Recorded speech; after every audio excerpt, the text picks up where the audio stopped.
नमस्कार दोस्तों, स्वागत है आप सभी का हमारे हिंदी यूट्यूब चैनल हिंदी चर्चा विद गुंजन में।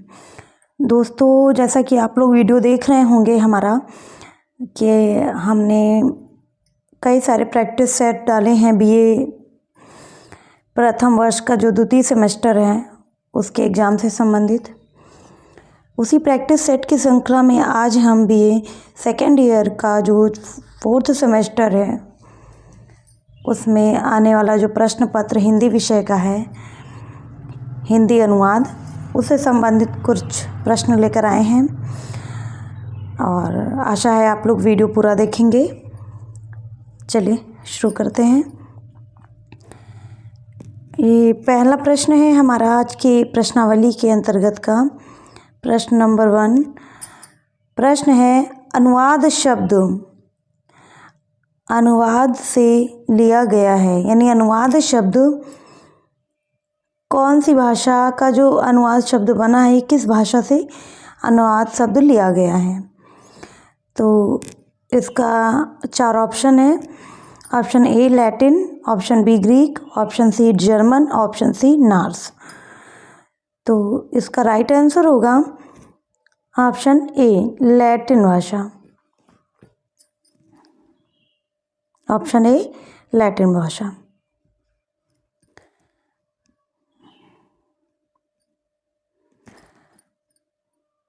प्रश्न संख्या 2।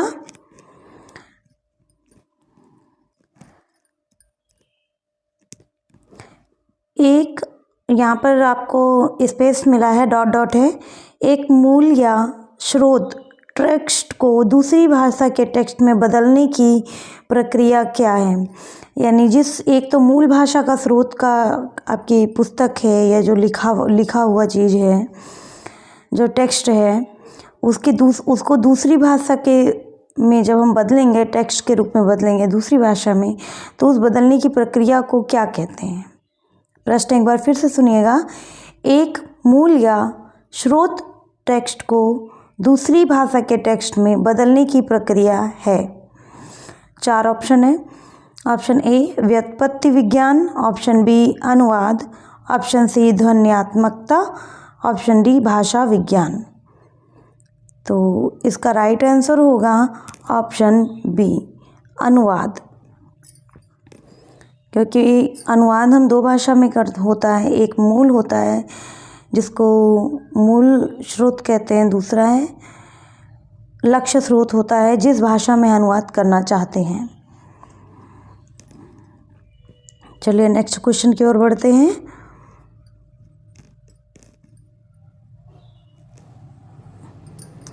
प्रश्न संख्या 3। उसी भाषा में अनुवाद है, ये डॉट डॉट है यहाँ पर भी, उसी भाषा में अनुवाद है। ऑप्शन ए है इंटरलिंगुअल, ऑप्शन बी है इंटर सेमियोटिक, ऑप्शन सी है इंट्रालिंगुअल, ऑप्शन डी ट्रांसपेरेंसी। तो इसका जो राइट आंसर होगा ऑप्शन सी होगा इंट्रालिंगुअल। इंट्रालिंगुअल इसका सही उत्तर होगा।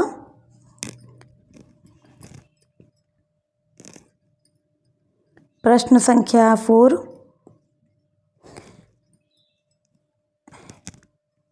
एक भाषा से दूसरी भाषा में अनुवाद। एक भाषा से दूसरी भाषा में अनुवाद को डॉट डॉट अनुवाद कहा जाता है। प्रश्न है, एक भाषा से दूसरी भाषा में अनुवाद को अनुवाद कहा जाता है।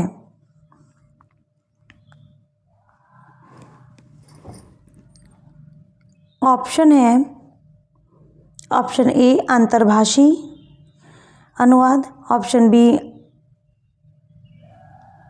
अंतभाषी अनुवाद, ऑप्शन सी उच्चारण, इसमें लिपि चेंज हो गई है, एक अंतभाषी होता है, एक अंतर्भाषी होगा, ठीक है। ऑप्शन ए, ऑप्शन बी और ऑप्शन सी है उच्चारण। ऑप्शन डी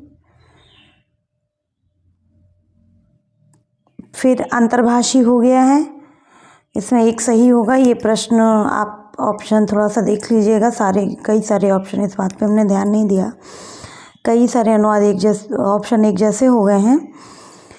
तो इसका जो राइट आंसर होता है वो राइट आंसर इसका होगा अंतर्भाषी अनुवाद।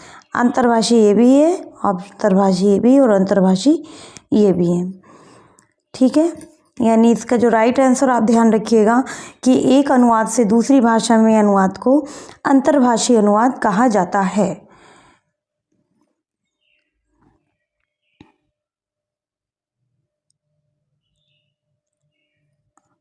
प्रश्न संख्या 5। टेक्स्ट को एक स्क्रिप्ट से दूसरी स्क्रिप्ट में बदलना है। टेक्स्ट को एक स्क्रिप्ट से दूसरी स्क्रिप्ट में बदलना है, इसको क्या कहा जाता है?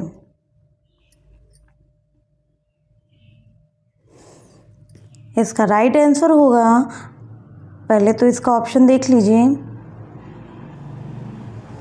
ये टाइपिंग मिस्टेक कई जगह है। नंबर ए है लिप्यंतरण, ऑप्शन बी भी लिप्यंतरण है, ऑप्शन सी डी कोडिंग और ऑप्शन डी एन कोडिंग। तो इसका राइट आंसर है दोस्तों लिप्यंतरण। ठीक है, ये दोनों इसका राइट आंसर है। ये भी लिप्यंतरण है और ये भी लिप्यंतरण है। यानी कि लिप्यंतरण टेक्स्ट को एक स्क्रिप्ट से दूसरी स्क्रिप्ट में बदलना है। लिप्यंतरण हम उसी को कहते हैं।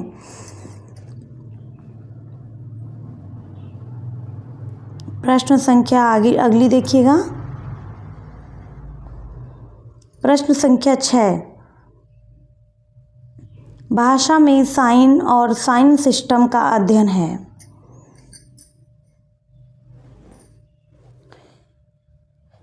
ये प्रश्न है, इसका ऑप्शन है, ऑप्शन ए लाक्षणिकता, ऑप्शन बी मनोविज्ञान, ऑप्शन सी व्यावहारिकता और ऑप्शन डी भूविज्ञान। दोस्तों इसका राइट आंसर होगा ऑप्शन ए लाक्षणिकता। ऑप्शन में भाषा में साइन या फिर साइन सिस्टम का जो अध्ययन है वो लाक्षणिकता होती है। अगला प्रश्न है और प्रश्न संख्या देखते हैं 7।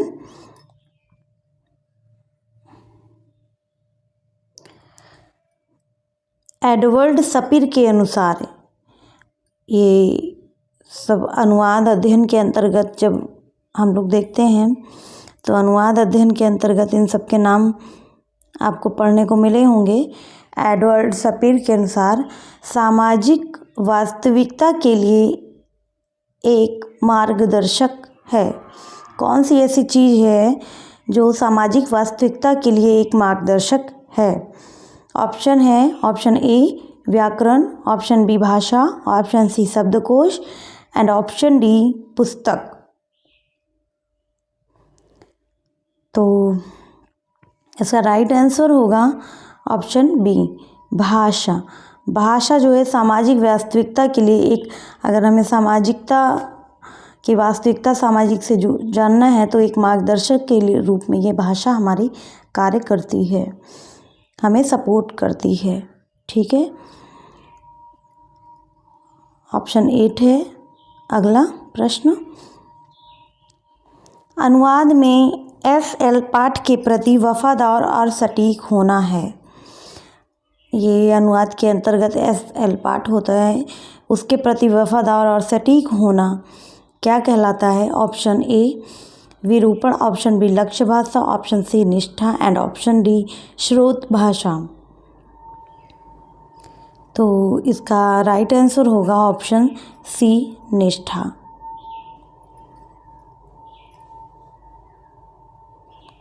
नेक्स्ट क्वेश्चन की ओर बढ़ते हैं। प्रश्न संख्या 9। SL में पाठ के प्रति निष्ठा की कमी को अनुवाद अध्ययनों में ... के रूप में परिभाषित किया जा सकता है। प्रश्न एक बार फिर से सुनिएगा। SL में पाठ के प्रति निष्ठा की कमी को अनुवाद अध्ययनों में ... के रूप में परिभाषित किया जा सकता है। ऑप्शन है, option A spirit, option B syntactic, option C semantic and option D विकृति। इसका राइट आंसर होगा ऑप्शन डी, विकृति। विकृति इसका सही उत्तर होगा। अगला प्रश्न है प्रश्न संख्या 10।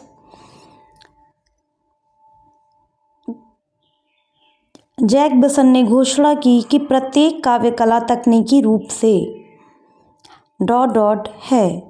प्रश्न एक बार फिर से, जैक बसन ने घोषणा की कि प्रत्येक काव्य कला तकनीकी रूप से डॉट डॉट है। Option A translatable, option B device, option C untranslatable and option D imagination. तो इसका राइट आंसर होगा ऑप्शन ए ट्रांसलेटेबल, यानी ट्रांसलेशन काव्य कला तकनीकी रूप से ट्रांसलेटेबल है, यानी अनुवाद किया जा सकता है। प्रश्न संख्या 11 की ओर। प्रश्न है, जब अनुवाद किया जाता है तो पाठ के बजाय एक जटिल प्रणाली के रूप में जाना जाता है। जब अनुवाद किया जाता है डॉट डॉट यहाँ पहले है। जब अनुवाद किया जाता है तो पाठ के बजाय एक जटिल प्रणाली के रूप में जाना जाता है। और वो क्या है जो जटिल प्रणाली के रूप में जाना जाता है? यहाँ ऑप्शन देखिएगा। ऑप्शन ए कविता, ऑप्शन बी नाटक, ऑप्शन सी लघु कथा एंड ऑप्शन डी गद्य। तो नाटक भी गद्य के अंतर्गत ही आ जाता है, तो इसको तो हम नहीं मानेंगे ऑप्शन डी को। और ऑप्शन सी भी लघु कथा जो है वो भी गद्य के अंतर्गत ही जो आ जाएगी, इसलिए गद्य तो ऐसे ही हट जा रही है। अब यहाँ बचता है ऑप्शन ए, ऑप्शन बी और ऑप्शन सी। तो यहाँ जो राइट आंसर होगा ऑप्शन बी होगा नाटक। अनुवाद के लिए जब हम नाटक का अनुवाद करते हैं तो ये थोड़ा जटिल हो जाता है, ठीक है।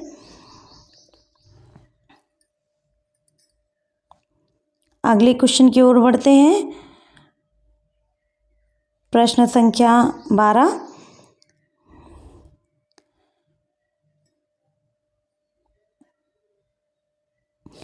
प्रश्न है डॉट डॉट पहले है यहाँ पे, या तो क्षैतिज या लंबवत अनुवाद हो सकता है। या तो क्षैतिज या लंबवत अनुवाद हो सकता है। प्रश्न संख्या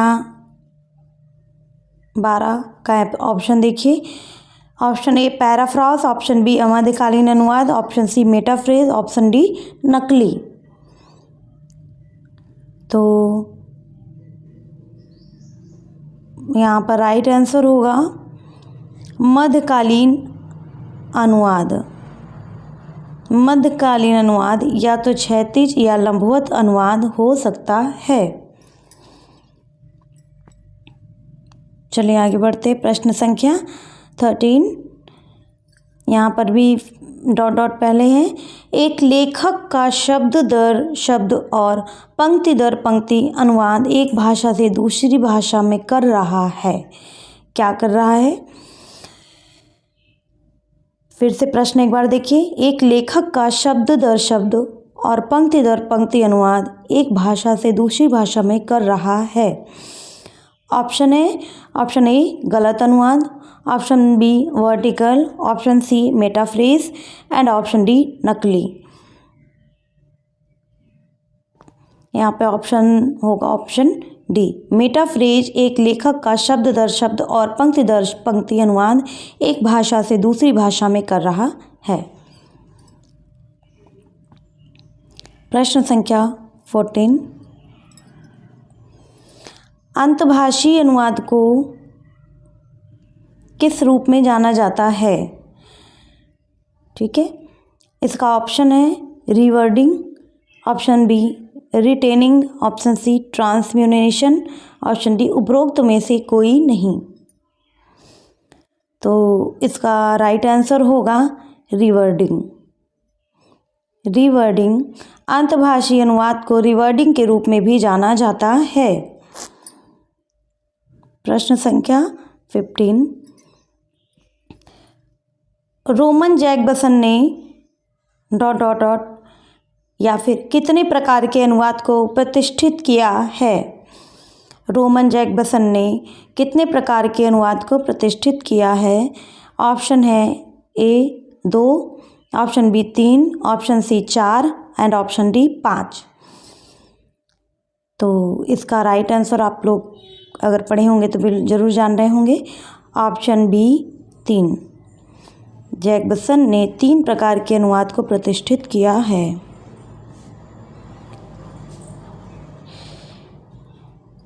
प्रश्न संख्या है 16। प्रश्न संख्या 16 है, में अनुवादक मूल शब्द या वाक्यांश का उपयोग करता है, आमतौर पर इटैलिक में किस शब्द का प्रयोग जो है। यहाँ पर आप ऑप्शन देख सकते हैं। ऑप्शन ए सांस्कृतिक, ऑप्शन बी व्याख्या, ऑप्शन सी उधार लेना एंड ऑप्शन डी कैलक। तो यहाँ राइट आंसर होगा उधार लेना। उधार लेना में अनुवादक मूल शब्द या वाक्यांश का उपयोग करता है, आमतौर पर इटैलिक में। ठीक है। प्रश्न संख्या 17,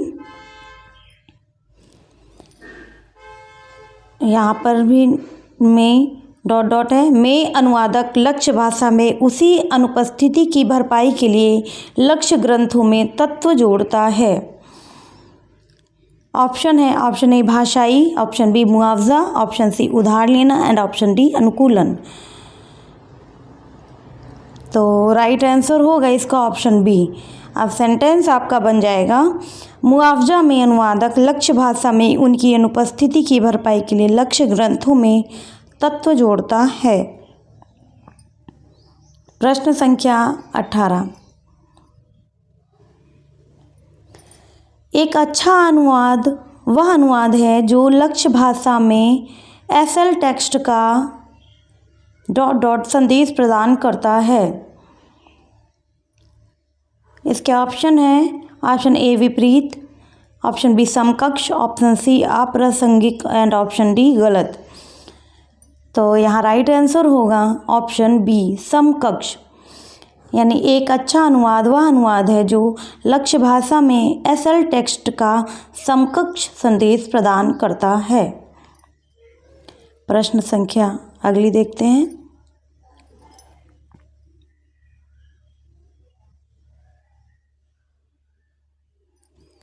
प्रश्न संख्या 19 है, लेवी एक डॉट डॉट अनुवाद विद्वान है। देखिए लेवी एक अनुवाद के क्षेत्र में एक विद्वान है और ये कहाँ के रहने वाले हैं आपको ये बताना है। प्रश्न संख्या 1 चेक, प्रश्न संख्या ऑप्शन ए चेक, option B Australian, option D German, option D French. तो इसका राइट आंसर होगा ऑप्शन ए चेक।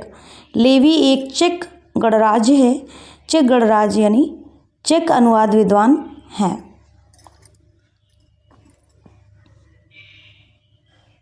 ऑप्शन 20। प्रश्न संख्या 20 लास्ट प्रश्न है। प्रश्न है, तुल्यता की समस्या मुख्य रूप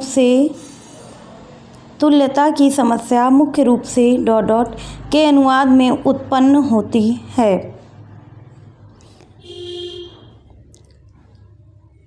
ऑप्शन है ऑप्शन ए कविता, ऑप्शन बी नाटक, ऑप्शन सी कथा, ऑप्शन डी मुहावरे। तो यहाँ जो राइट आंसर होगा ऑप्शन डी मुहावरे। तुल्यता की समस्या मुख्य रूप से मुहावरे के अनुवाद में उत्पन्न हो जाती है। ठीक है दोस्तों, ये हमारे 20 प्रश्न हैं जो आपके लिए महत्वपूर्ण हो सकते हैं, इसलिए आप वीडियो को पूरा देखें और वीडियो कैसा लगा ये ज़रूर बताएं और अधिक से अधिक इसे शेयर करने की भी कोशिश करें। हमसे जुड़ने के लिए बहुत बहुत धन्यवाद।